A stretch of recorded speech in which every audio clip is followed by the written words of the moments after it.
नमस्कार साथियों, मैं अविनाश दास रेशनल कबीर यूट्यूब चैनल में आप सबका हार्दिक स्वागत करता हूं।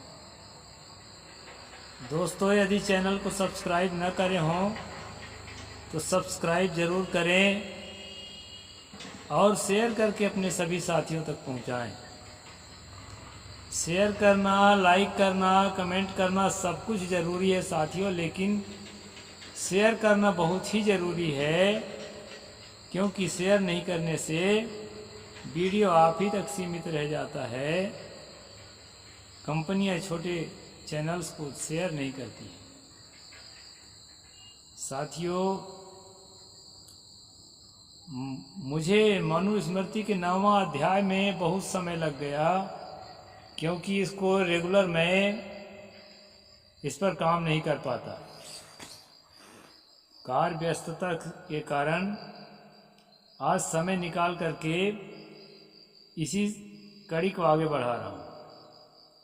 पिछले स्ट्रीम में मैंने बताया था दोस्तों, जो व्यक्ति ब्राह्मण को मारता है या शराब पीता है या चोर है या गुरु पत्नी के साथ गमन करता है, यानी यौन संबंध करता है, जैसे बृहस्पति के पत्नी के साथ चंद्रमा ने गमन किया अपने गुरु के पत्नी के साथ, ऐसे पौराणिक कहानी है। ऐसे लोगों के लिए क्या दंड है वो हम पिछले स्ट्रीम में पढ़े थे दोस्तों। जो गुरु पत्नी से गमन करने वाला है उसके जो है यहाँ पर ललाट में स्त्री का जो गुप्तांग है उसका फोटो लोहे को गर्म करके उसी से जला करके बनाना है, ये सजा मनु ने लिखा। और मदिरा पीने वाले का जो है, मदिरा का जो कप है, मदिरा का पात्र लिखा है, मतलब पीने वाला कप का फोटो यहीं बनाना है मस्तक में गर्म लोहा से। और जो है अगर चोरी किया है तो कुत्ते के पंजे का फोटो बनाना है यहीं पे गर्म लोहा से।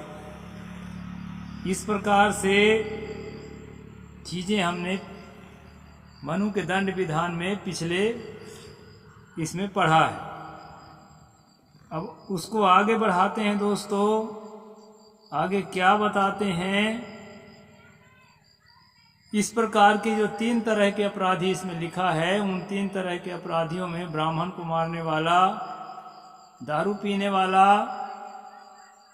चोरी करने वाला और अपने गुरु के पत्नी के साथ जो है अवैध संबंध बनाने वाला, इनके लिए जो सजा है वो लिखा है। उसके साथ साथ एक सजा और लिखा है इन सभी के लिए, पूर्वोक्त पातकियों का भोजन न करावे, मतलब उनको खाने को नहीं देना चाहिए, उनका यज्ञ ना करावे, उनको ना पढ़ावे।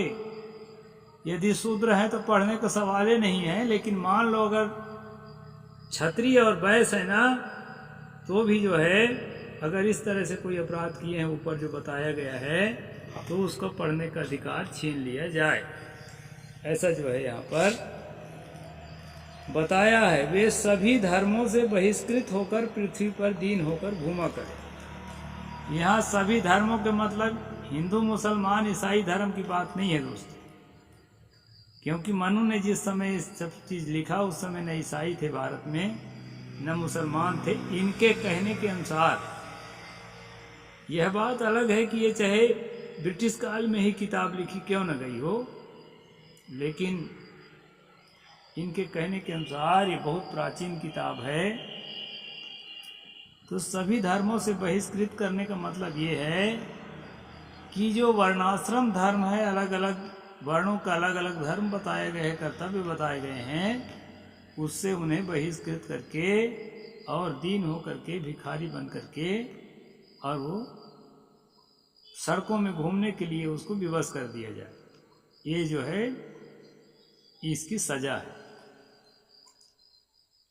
अच्छा, यहाँ जहाँ ब्राह्मण को मारने वाले को इतनी बड़ी सजा बताई गई है, वहाँ दोस्तों क्षत्रिय को मारने वाले की सजा नहीं बताई गई है। वैश्य को मारने वाले की सजा नहीं बताई गई है, और शूद्र तो खैर वो कीड़े मकोड़े ही हैं, उसके लिए सजा बताने की जरूरत नहीं है। यथा काम बध्य, जरूरत के अनुसार वध करनी योग्य है। तो आगे चलते हैं, आगे मनु जी और क्या बताते हैं। आज का स्ट्रीम यहाँ से चालू करता हूँ। ज्ञाति संबंधी भिस्त्वेते त्यक्तव्याकृत लक्षणा निर्दया निर्नमस्कारास्तान् मनोनुशासनम। ये 239 नंबर श्लोक है, 9वां अध्याय मनुस्मृति। पूर्वोक्त चिन्हों से चिन्हित पापियों को, भाई बंधु संबंधियों को त्याग देना चाहिए, इनके ऊपर दया ना करें और इनको नमस्कार ना करें, ऐसा मनु की आज्ञा है। गांव से शहर से बहिष्कार कर दें, मतलब उनको आज के जो भाषा में कहते हैं कि उसका हुक्का पानी बंद कर दिया है। हमारे यहाँ ऐसा है साथियों, क्योंकि मैं देहात में रहता हूँ, तो ये हुक्का पानी वाला सिस्टम हमारे यहाँ है। हालांकि हुक्का पानी शब्द जो है एक नशा का सूचक है, लेकिन वो केवल हुक्का पानी तक सीमित नहीं है दोस्तों। जिसको गांव में प्रतिबंध लगाते हैं, जिसको बायकाट करते हैं, यदि वो किसान है तो गांव का कोई मजदूर उसके यहाँ नहीं काम कर सकता। अगर काम करेगा कोई मजदूर तो उसको जुर्माना लिया जाता है, और यदि वो मजदूर है तो गांव के अंदर उसको कोई काम में नहीं रख सकता। हमारे चरोटा में भी ये नियम है, जिसको गांव से बहिष्कार करते हैं उसके लिए। तो यहाँ मनु ने कहा है कि ब्राह्मण को मारने वाले, दारू पीने वाले, गुरु पत्नी के साथ अवैध यौन संबंध करने वाले, इस तरह के जो पापी हैं उनको बायकाट कर दो, उन पर दया मत करो और इन्हें नमस्कार भी मत करो। इसके साथ जो है जोहार जय भीम कुछ नहीं करना है। तो ये जो है दोस्तों, लोग कहते हैं मनु का कानून लागू नहीं है भारत के अंदर। ये बात सही है कि संविधान में इन कानूनों को जगह नहीं दी गई है, लेकिन दोस्तों लोगों के दिलो दिमाग में ये कानून है और गांवों में लागू होता है। मैं इसलिए ये सबको आप लोगों को बताता हूँ कि मैं देहात में रहता हूँ, तो देहात में जो पुरानी परंपराएं हैं वो मनु के हिसाब से भी जीवित हैं। तो इस तरह हुक्का पानी बंद करते हैं दोस्तों, यहाँ भी है छत्तीसगढ़ में, और ये भयंकर सजा होती है। लोग किसी से बता नहीं सकते, बताएंगे ना तो 100 आदमी एक तरफ और एक आदमी एक तरफ मार खा जाएगा बेचारा। इतने लोगों से दुश्मनी लेना बहुत भारी पड़ता है, इसलिए चाहे जो जुर्माना ले लो, जो कर लो, जो दंडित कर लो, लेकिन हमको मिला लो करके वो नियम विनय करता है, और फिर उसको जुर्माना लेकर के गांव के फिर बहाल कर दिया जाता है। ये नियम अभी है हमारे यहाँ। यदि आपके यहाँ भी हो तो कमेंट सेक्शन में बताना दोस्तों, ताकि मुझे मालूम तो होए कि ये मनु के कानून का जो आर्टिकल्स है कहाँ कहाँ कितना लागू है। आगे कहते हैं, प्रायश्चितम तु कुर्वाणाम सर्ववर्णा यथोदितम नांक्या राज्ञा ललाटे शूर्दाप्यास्तुतम साहसम। सभी वर्णों के पूर्वोक्त अपराधी यदि शास्त्रोक्त प्रायश्चित कर चुके हैं तो राजा उनके ललाट पर चिन्ह ना करावे, किंतु उन्हें उत्तम साहस का दंड दे। अब ये बचने का रास्ता भी बताते हैं। आज भी देखेंगे ना तो ब्राह्मण जहां भी होगा अपना धंधा का मार्ग खोज निकालेगा। इसमें कहा है शास्त्रोक्त प्रायश्चित, यानी यज्ञ हवन कुछ जो है 2-4 बकरा बकरी मार के स्वाहा करके और हमारे पेट में भोग लगा दो, तो ये शास्त्रोक्त प्रायश्चित जब हो जाएगा तो उसके मस्तक पर जो है लोहा गरम करके चिन्ह मत बनाओ, नहीं बनाना पड़ेगा। उसके प्रथम साहस का, उत्तम साहस का दंड दे। अब ये उत्तम साहस का दंड कौन सा दंड था दोस्तों? ये मुझे लगता है ये भी अर्थदंड ही है। तो अर्थदंड जो है उसको दे करके, जुर्माना लेकर के और उसको छोड़ देना। ये 240 नंबर श्लोक है, 9वां अध्याय मनुस्मृति।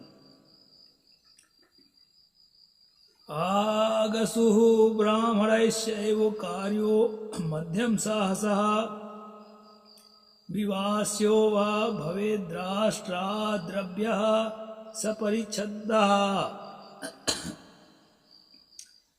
पूर्वोक्त दोषों का अपराधी यदि ब्राह्मण हो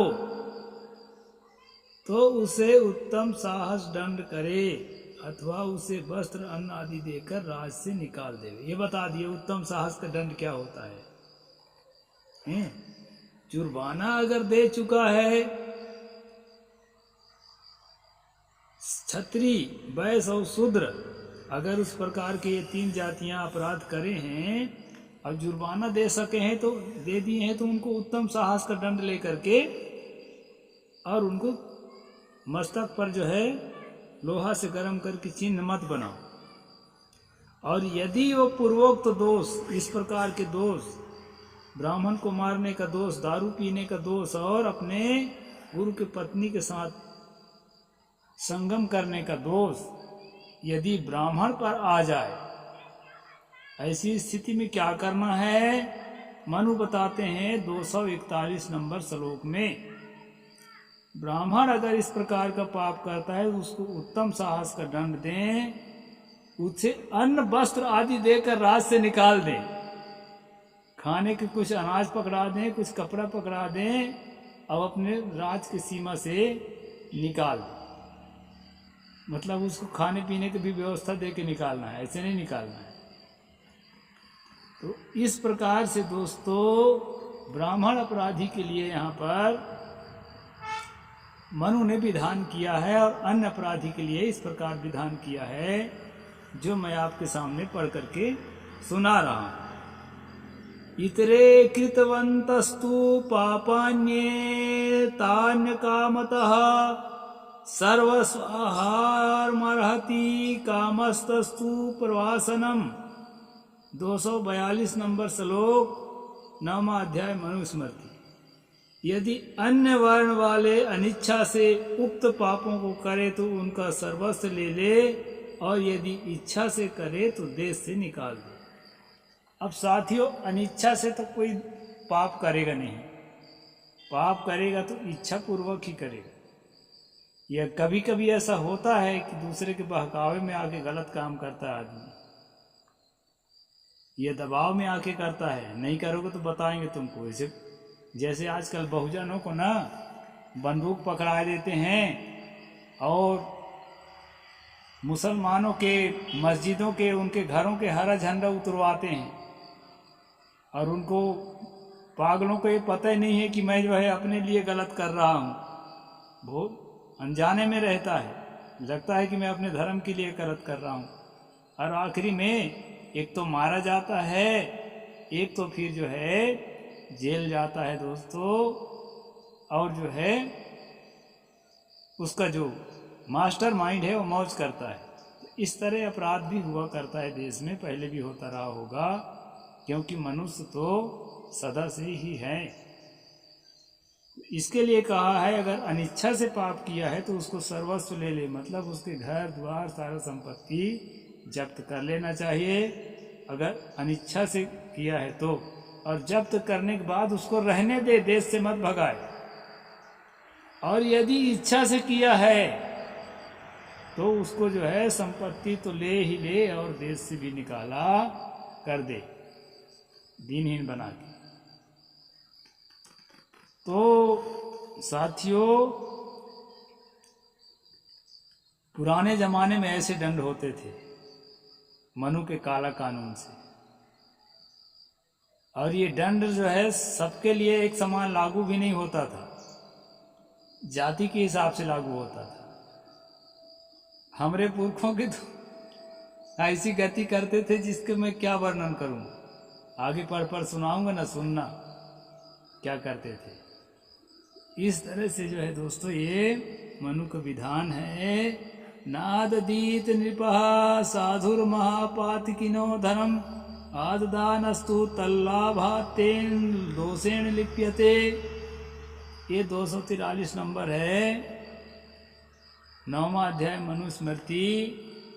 कहते हैं धर्मात्मा नृपति महापातकियों का धन न लेवे। लोभ से धन पातकियों के धन को ले लेते हैं तो उनके भी पाप के भागी होते हैं।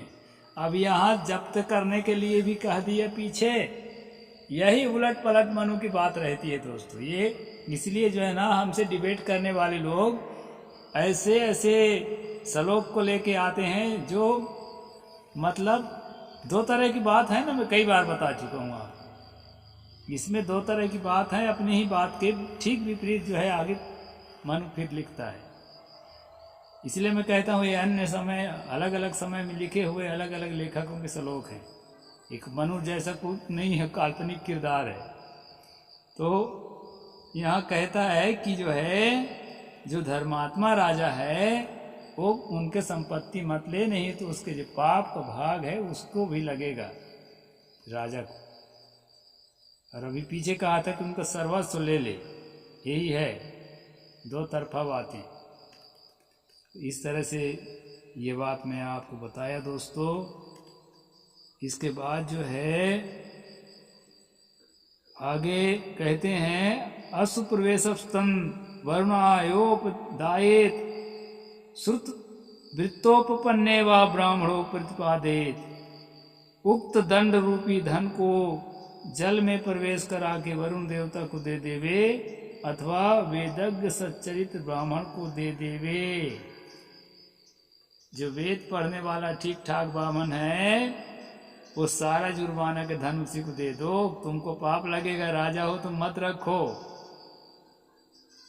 तो इस तरह से दोस्तों एक कमाई का साधन ब्राह्मण के लिए मनु बहुत सारे साधन देता फिरता है।